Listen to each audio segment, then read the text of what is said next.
Hello there, this is Audrey from Holistic Strategies for Healthy Living. Today I want to talk about heart health. And what prompted me to delve into heart health was recently we had a young member of our family to pass away from what we believe was a pre-existing condition of the heart that we had no clue that he had. And then I began to look back in our family history of how many people had heart conditions. And amazingly, we've had people from in their 20s. I've had cousins in their 20s who's had strokes, in their 30s, all the way up to in their 90s. And so I decided to do a little research to see what brings this on. And in my research, I found that heart disease is the world's leading cause of death.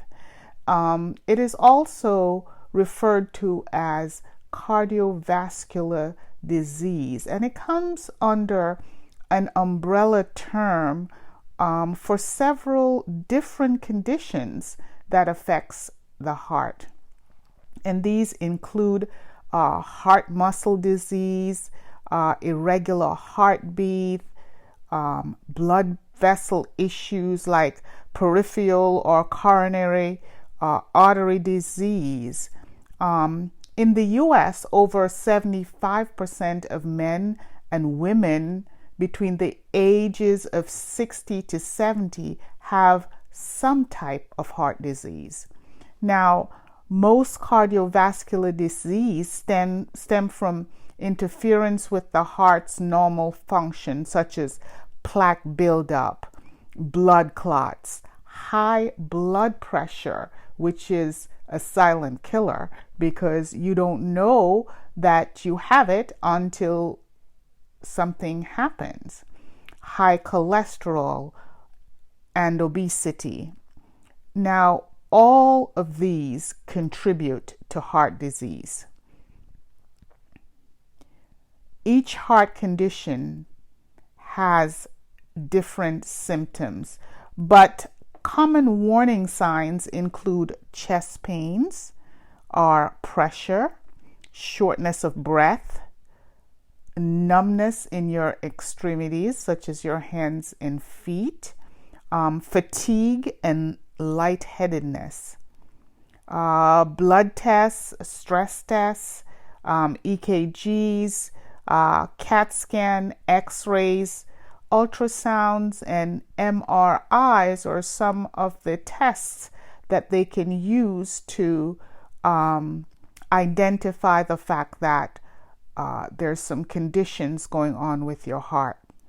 Many of these conditions are preventable by maintaining a healthy lifestyle and a healthy diet. Now, the American Heart Disease statistics from the American Heart Association, the latest one that I found was in 2019, and it says 1 out of every 4 deaths in the United States is a result of cardiovascular disease. That's 1 death every 30 seconds. 1 death every 30 seconds from heart disease. High blood pressure is the most prevalent heart disease in the United States, as 45% of the population, an estimated 108 million Americans, have been diagnosed with high blood pressure or hypertension. Approximately 18.2 million US adults have coronary heart disease. They say by the year 2035, the American Heart Association projects that more than 130 million US adults will have some type of heart disease. Two of the best ways to keep the heart physically healthy is through exercise and diet. Now, there are different types of exercises that I want to go into for just a few seconds. Aerobic exercise, which can come from brisk walking, running, swimming, cycling, jumping ropes. These are all forms of aerobic exercises. Aerobic exercise improves your circulation. It will lower your blood pressure and your heart rate. It reduces your risk of type 2 diabetes and helps to control your blood glucose. And we recommend, as a personal fitness trainer, I recommend at least 30 minutes of aerobic exercises 4 times a week. Another type of exercise that you could participate in to help to strengthen your heart muscles would be strength training. And strength training can be done through body resistant exercises such as your squats and your push-ups and your chin-ups. You can also work with free weights such as dumbbells, barbells, and kettlebells, also resistance bands. Strength training will help you to lose weight, and research shows that weight around the abdomen is a risk factor for heart disease. Now, strength training also increases muscle mass. And what does muscle mass have to do with heart health, you may say?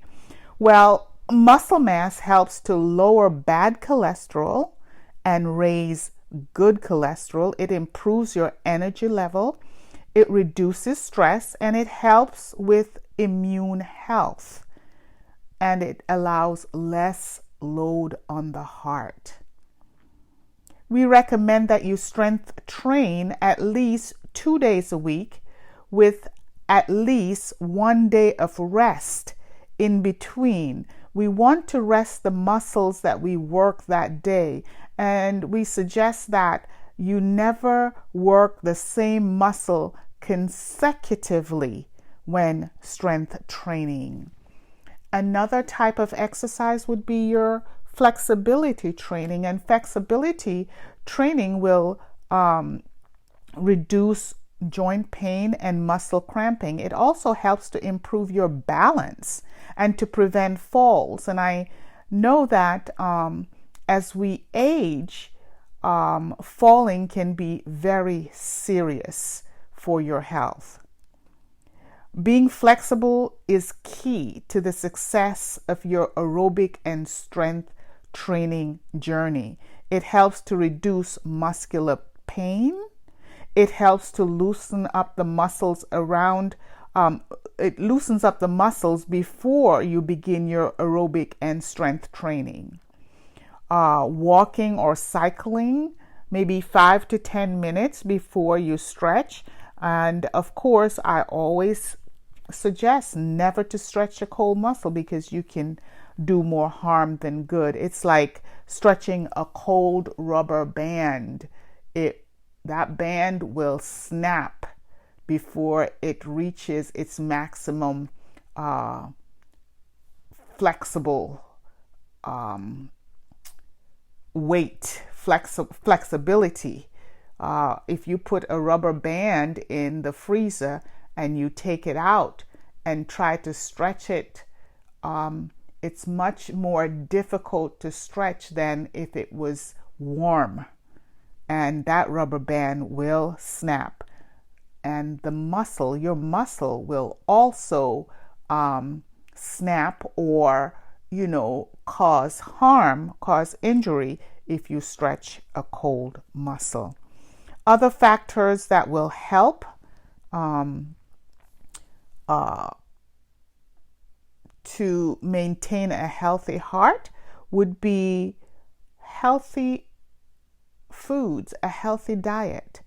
Diets consisting of green leafy vegetables, your beans, your omega-3s that can be found in wild caught salmon and dark meat fish, olive oil, walnuts, almonds, sweet potatoes, avocados, flax seeds, cherries, blueberries, pomegranate, garlic, green tea, and also you can indulge in chocolate. Yes, you may have chocolate, but we suggest that you have at least 75% of cocoa or higher, at least 75%. Now, study shows that eating a half an ounce to 3.5 ounces of dark chocolate can lower your risk for a stroke. Yes, all you sugar lovers out there, you may eat dark chocolate to lower your risk of a stroke. Also, there's a substance in in wine from your red grapes known as resveratrol, and that is also excellent for heart health. You can get this in a glass of red wine, but be mindful of the sugar content. If you're a diabetic, you may want to supplement, and they do have grape seed extracts. That is just as good. Now, coenzyme Q10, also known as CoQ10, is also excellent for heart health. CoQ10 can be found in organ meat like liver. Now, you remember when you were younger and your parents would fix liver and rice or liver and mashed potatoes with the gravy. To us, it was good at that time. Now that I have grown and have done some research in health and wellness, I would not recommend eating organ meat because the liver filters the toxins out of the blood of the animal. So the liver would not be the best food to eat for your CoQ10. It would be better to get your CoQ10 from wild caught fish or cold water fish, such as herring, mackerel. Also, you can get your CoQ10 from nuts and seeds, and you can also supplement CoQ10.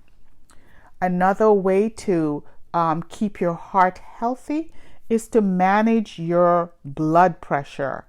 Now, high blood pressure is often referred to as the silent killer because it shows no symptoms. And according to the CDC, nearly half of the U.S. adult population suffers from high blood pressure. Now, when someone has high blood pressure, it forces the blood by pushing it against your arteries. This can gradually weaken your arteries and cause them to become inflamed, and this can put you at risk for heart disease and heart attacks. It can also lead to clog and narrowing of the arteries, which can lead to a stroke.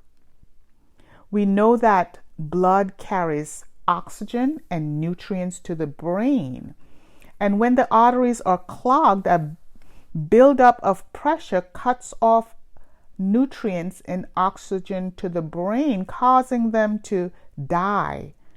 And that can cause a stroke. Now, if the arteries rupture, it can cause a hemorrhagic stroke. One way to keep your heart healthy is eat a healthy, balanced diet, paying attention to your sodium consumption. And a healthy diet plays a major role in blood pressure control.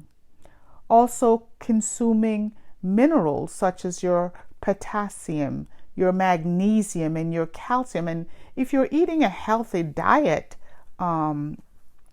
you probably don't have to worry about these minerals. However, if your diet consists mostly of processed foods, you may very well need to supplement your potassium, your magnesium, and your calcium. Let's talk about potassium for a minute. Potassium is important for muscle function. It relaxes the walls of the blood vessels. It lowers blood pressure and protects against muscle cramping. It's also important for the conduction of electrical signals in the nervous system and in the heart, and this protects against an irregular heartbeat.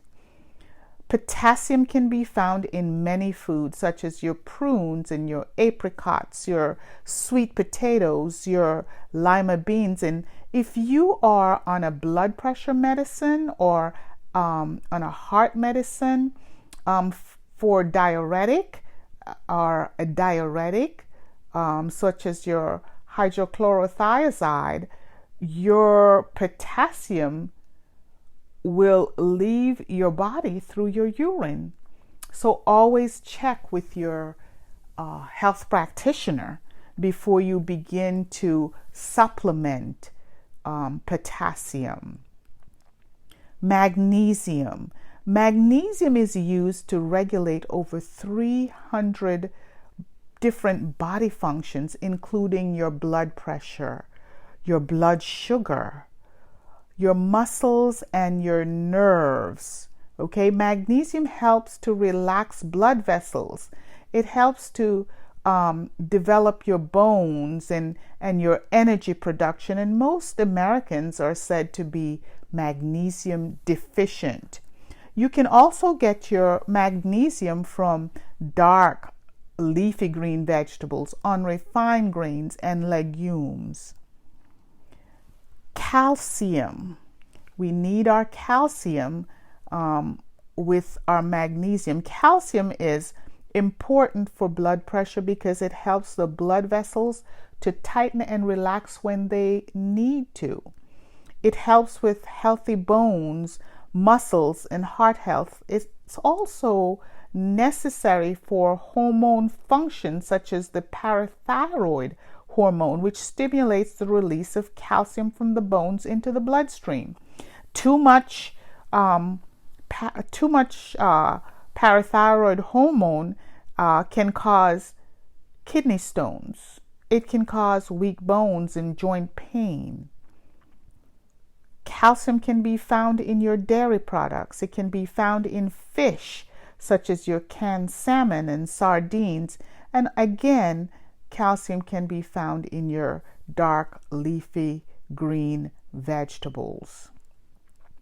Always remember to incorporate exercise for your heart health on a daily basis.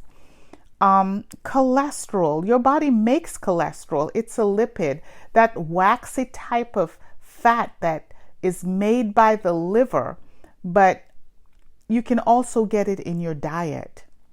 The common misconception is that all cholesterol is bad. As a matter of fact, the body needs cholesterol for every hormone that it makes. Now, hormones are chemical messengers in your body, and they carry messages throughout the bloodstream to every tissue and cell in your body. They regulate what the body does. For example, cortisol. That is your stress hormone. Adrenaline, your fight and or flight hormone. Insulin regulates blood sugar. Melatonin helps with your sleep. And serotonin is your happy hormone. It regulates mood and your sleep and wake cycle.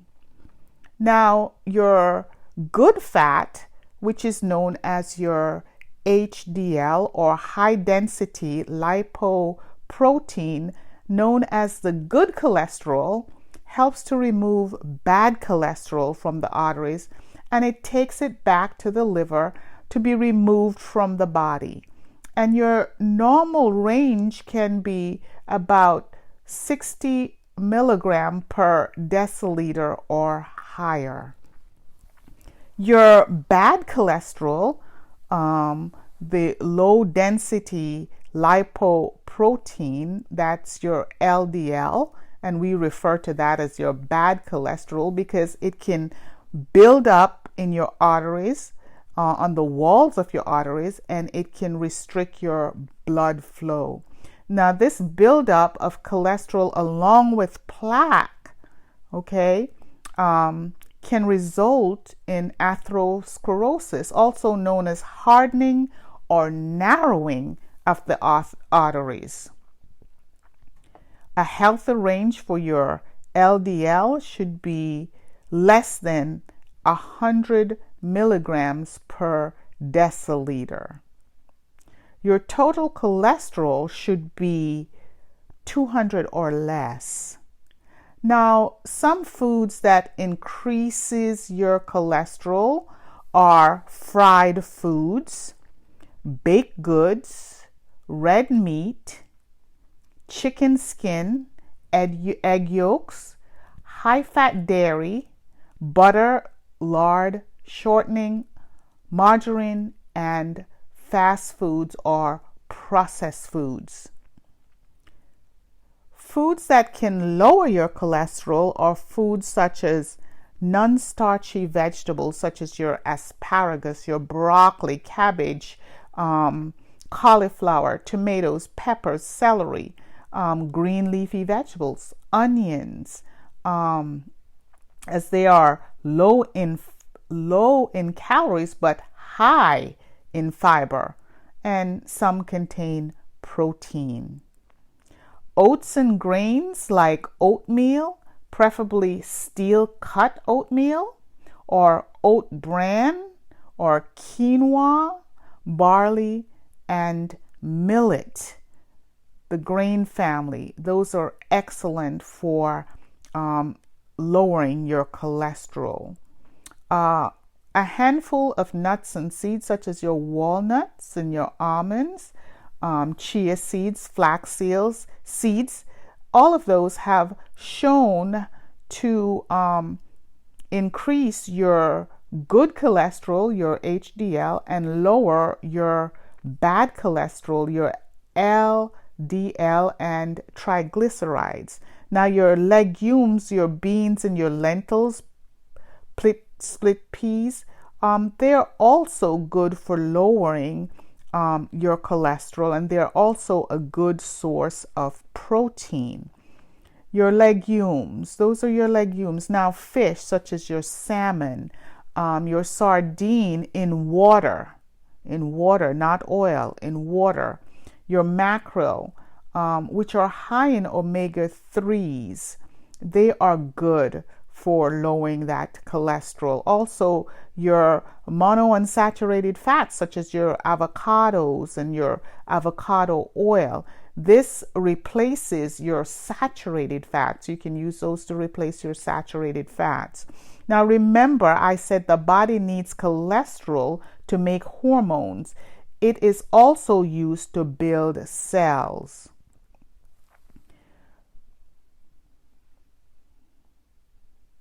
Now, triglycerides. When we eat, the calories that we don't use for energy are stored as triglycerides in your fat cells. It is not water soluble. It can be in your blood or around your organs, underneath the skin, and around your waistline. A large waistline increase your risk of disease. Now, the normal triglyceride level is 150 milligram per deciliter or less. Now, foods that contain sugar and carbs will raise your triglyceride level. Now, how can we lower our triglycerides? We can lower them through exercise, avoiding sugar, avoiding refined carbs, increase our soluble fiber. We can lose weight, get your vitamin D, adequate sunlight, get at least 6 to 8 hours of sleep, and remember to hydrate. Your body is approximately 70% water, and a lot of times when people think they are sick, they are really dehydrated. And so remember to hydrate. So that's some information that I really found very helpful on keeping the heart healthy. So you may want to listen to this podcast a few times just to, solidify in your mind some of the things that we can do to keep that heart healthy. Until the next time, this is Audrey Clark Giles from Holistic Strategies for Healthy Living, passionately engaging you in restoring your health.